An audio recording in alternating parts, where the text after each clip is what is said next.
Finalmente llegamos a las reglas de análisis. Estamos tratando doctrina profunda. Recuerdo que son herramientas muy profundas. Obviamente las puede usar cualquier persona que de a poco comience a adentrarse y entender el mecanismo de cómo analizar y cómo poder resolver ciertos dilemas y ciertas interpretaciones doctrinales que en muchos casos nos es difícil. En este caso vamos a ver las reglas de análisis en dos aspectos. Por un lado, en la parte del texto, y por el otro lado, en lo que tiene que ver con el intérprete. ¿Qué podemos decir referente al texto? ¿Cuáles son las reglas que tenemos que seguir para no equivocarnos? Porque en cierto caso una misma persona puede leer los mismos textos y llegar a resultados diferentes. ¿Cómo podemos asegurarnos de leer los mismos textos y poder tener resultados iguales sin importar qué persona nos analice?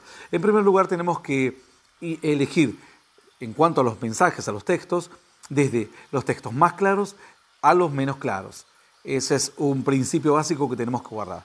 Luego, desde los de mayor autoridad a los de menos autoridad. Es decir, si tengo una gran variedad de textos, voy a elegir primero los que tengan mayor autoridad, como hemos recordado en algunos momentos. Hacer la mayor cantidad de preguntas referente a un texto, porque de ellas se va a desprender luego toda la estructura doctrinal, el gran selector y mi resultado, como vimos en los vídeos anteriores. Hacer la mayor cantidad de preguntas, es decir, quién, cómo, cuándo, por qué, el lugar, los destinatarios, el objetivo, el contexto social, cultural, político, espiritual, económico y el resultado de todo ese texto, cuál fue, entre otras preguntas que vamos a hacernos. Otro aspecto que tenemos que tener en cuenta es qué significado tuvo en la antigüedad y cuál es el que tiene actualmente. Qué aplicaciones tuvo en la historia y cuáles son las diferentes aplicaciones de ese texto en nuestros días. Buscar posibles diferencias entre las traducciones y cotejar con traducciones literales. Esto es muy importante porque en muchos casos hay errores de traducción o diferentes perspectivas en la traducción y siempre es importante cotejar con versiones literales, es decir, que traducen tal cual como fue escrito. Obviamente que el texto siempre debe adaptarse porque muchas veces la traducción literal no es muy específica referente al tema que se está tratando. Debemos indagar sobre los significados antiguos de esas palabras y las variantes que tuvo en la historia y también aprender a usar los Strongs. Los Strongs son una serie, un mecanismo a través del cual todos los textos antiguos, sean escritos en griego, hebreo o arameo, se les ha asignado un número. Es decir, cuando uno lee una palabra, al costado va a tener un Strong, es decir, se eligió la palabra tomar, pero en realidad esa palabra significa dos o tres palabras más.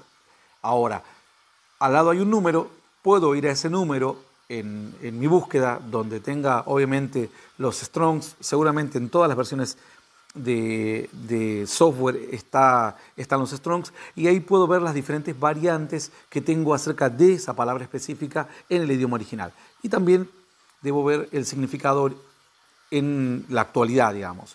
Entender las figuras literarias básicas, la parábola, la metáfora, el símbolo, la ironía, etcétera, porque pueden haber ocurrido casos en los que yo estoy interpretando un cierto texto literalmente, pero es una parábola o es un símbolo nada más, no es para tomarlo textualmente, o es una ironía, alguna expresión.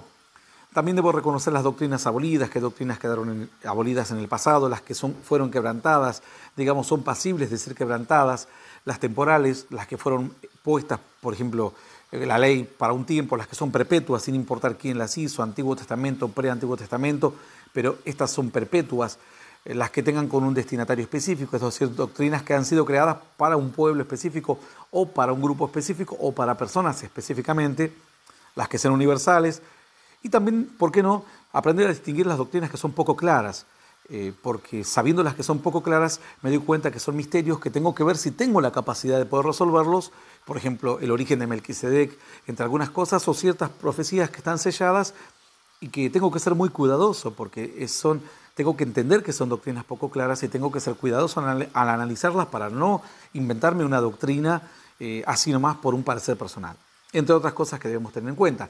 También debemos saber identificar el mensaje directo, eso lo hablamos en algún momento dentro de este tema, el mensaje indirecto, el simbólico, profético, el mensaje sellado y demás. Esto podemos decir referente al texto. Ahora, ¿qué podemos decir referente a estas reglas de análisis al intérprete? Bueno, referente al intérprete podemos decir que el intérprete, lo básico que tiene que estar es despojado de todo preconcepto. Si no se despoja de preconcepto el que va a interpretar, el que va a leer el texto, el que lo va a aplicar, el que va a tomar un versículo y tratar de entender a qué se refiere, qué simbología tiene, en qué momento fue dado, a qué doctrina está ligada, etcétera, tiene que estar despojado de todo preconcepto. Si no, obviamente va a encontrar lo que él quiere encontrar. No está abierto en su mente. No tenemos que forzar ninguna interpretación porque la Escritura debe desprenderse a sí misma. Debemos tener una mente abierta, esto es básico. Si no tenemos mente abierta no podemos estudiar doctrina porque vamos a encontrar solo lo que venimos a buscar, nada más. Tenemos que reconocer las limitaciones. Hay momentos en que no podemos ir más allá de lo que está escrito. Y si tenemos 3 textos para analizar una doctrina muy importante y tendremos que basar nuestra doctrina en 3 textos y entender si con esos 3 hemos alcanzado a dilucidar claramente lo que significa o si nos conformamos con un porcentaje muy grande de que entendemos de qué significa tal o cual cosa esa doctrina. Entonces, las limitaciones son importantes porque tenemos que darnos cuenta que somos seres humanos y hay momentos en que la información no es lo suficientemente completa para poder interpretarla.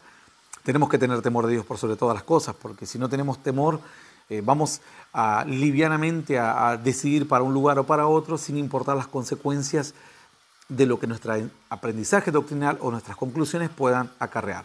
Tenemos que aprender a reconocer los contextos, es decir, reconocer los contextos antiguos, el contexto en que fue dado, el contexto posterior, el contexto actual o los posibles contextos futuros y demás. Tenemos que conocer y respetar el rango doctrinal. Es decir, tengo que entender, vamos a hablar en un momento esto acerca de los rangos doctrinales, que es muy, pero muy interesante porque es otra de las bases de la doctrina profunda. No toda doctrina es igual. Hay doctrinas que son fundamentales, basales, doctrinas que no pueden cambiar bajo ningún punto de vista. Y si una doctrina entra en conflicto con otra, siempre vamos a priorizar, las doctrinas con rango superior. Por ejemplo, el amor, la sabiduría, el perdón, etcétera, son doctrinas con rango superior, que sin importar si hay otra doctrina que la contradice, vamos a priorizar apoyarnos, afirmarnos sobre las que sabemos que son más importantes y fundamentales. Tenemos que cuidar el espíritu de la palabra. Acá tenemos que cuidar el espíritu de la palabra.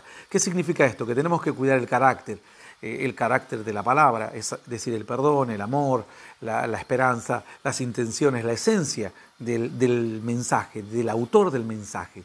Nunca es, la esencia es un mensaje de odio, nunca es un mensaje de condenación sin oportunidades y demás. Eso hay que tener muy en claro porque esos son guías que nos van a llevar cuando de repente nos encontremos en medio de interpretaciones y textos que no nos aclaran la mente.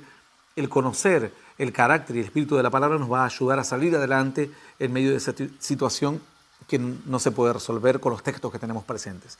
No querer tener la razón ciegamente, esto es muy importante, porque hay personas que abren la Escritura y no la estudian para entender, la estudian para rebatir o para ellos querer tener la razón porque tienen miedo de que alguien los mire a menos si reconocen que estuvieron equivocados. No hay que tener miedo a estar equivocados porque somos seres humanos y nos podemos equivocar. No basar nuestra doctrina en pocos textos sin atender las demás variables, armonía, rango doctrinal, espíritu de la palabra, etc.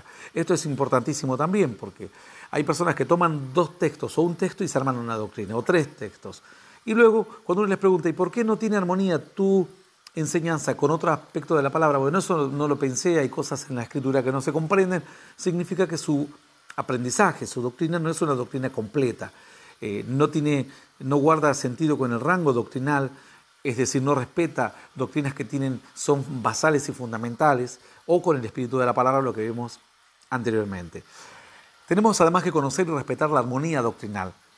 Esto de que no debe haber contradicciones entre diferentes aspectos o temas, y si aparentan algunas contradicciones, debería haber alguna resolución posible. Y si no la encontramos, entonces es una doctrina que no la podemos sacar a luz, no la podemos enseñar y necesitamos mayor fundamentación o conocer más acerca de ella, porque tenemos inconvenientes a la hora de entender la doctrina doctrinal, la armonía doctrinal. No guarda relación lo que estoy estudiando con la armonía de otras doctrinas, el amor, el perdón, la vida eterna, la segunda venida, etc. Tenemos que aprender para conocer esto es fundamental en el carácter del intérprete, del que va a leer el texto, aprender para conocer y guardar la sana doctrina. No vamos a aprender para mostrarnos, para sentirnos superiores o para contender. Si hay debate, obviamente opinamos, pero nuestra motivación principal para estudiar no es esa, ganar en un debate, no tendría sentido. También tenemos que averiguar diferentes posturas y sus fundamentos. Es decir, ya hay otras tantas personas, siervos, teólogos, maestros que hablaron acerca de nuestros temas, de los temas que estamos estudiando obviamente. Tenemos que averiguar las diferentes posturas, ver cuáles son sus fundamentaciones, los textos, las historias en las que se basan, compararlos con los nuestros y evaluar la solidez de nuestra doctrina. También tenemos que saber, por último, que el mayor conocimiento no altera el orden de la autoridad en una congregación. Es decir, por más que yo sea un maestro o tenga una doctrina muy clara acerca de varios temas y sepa mucho más que aquel que está en autoridad, eso no significa que yo vaya a reemplazar la autoridad de la persona que está al frente, porque son dos cosas totalmente distintas. El hecho de que una persona, el apóstol Pedro seguramente no era aquel que tenía todas las doctrinas totalmente claras. Quizás el apóstol Pablo era mucho más claro en ese sentido, pero nunca intentó ni osó tomar el lugar de otra persona como simplemente apoyándose en su conocimiento acerca de un tema doctrinal. Estas son las diferentes reglas de análisis que tenemos que tener en cuanto al texto y en cuanto al intérprete. Esto nos es muy útil a la hora de saber usar el gran selector, seleccionando los diferentes textos y haciéndolos pasar por los diferentes filtros, y también a la hora de seleccionar las diferentes variables, como aquí están pintadas algunas y otras en verde y otras no, en este cuadro de la estructura doctrinal acerca de temas específicos. Obviamente, esto luego nos va a llevar a un resultado en el cual también tenemos que tener en claro las herramientas y los criterios de análisis, porque también vamos a sacar conclusiones. Entonces, en estas conclusiones también van a estar plasmadas nuestras reglas de análisis en cuanto al texto y en cuanto al carácter y a la postura que debe tomar el intérprete. Espero que hasta aquí esto haya sido un pantallazo rápido acerca de estas reglas de análisis que son muy importantes y fundamentales y les ayude en la profundidad acerca de temas que son de dudosa interpretación en la estructura doctrinal de todo lo que conforma esto que representa las Sagradas Escrituras.